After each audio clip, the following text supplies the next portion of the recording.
In today's video, I'm going to teach you how to connect emails to Freshsales Crm.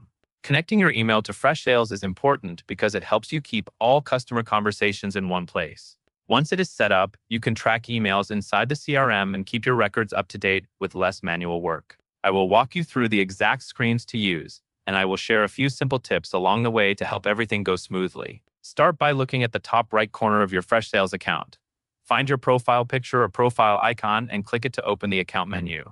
From that menu, select Personal Settings.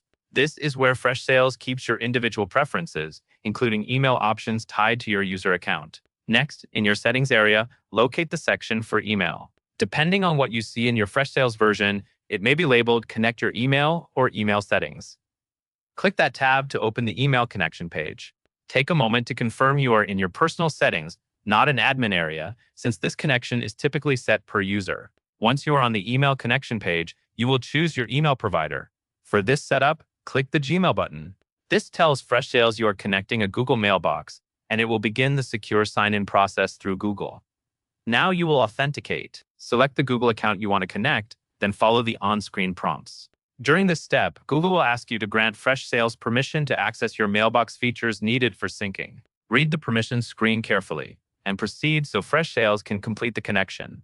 If you have multiple Google accounts, make sure you select the correct one, especially if you are signed into more than one account in your browser. After authentication completes, you will choose your sync settings. Select Two-Way Sync. This option syncs both sent and received emails, which is the most complete setup for keeping your communication history accurate inside Freshsales. Once you select Two-Way Sync, the connection is finished. Give it a little time for the first sync to begin, especially if your mailbox is large. That covers everything you need to know.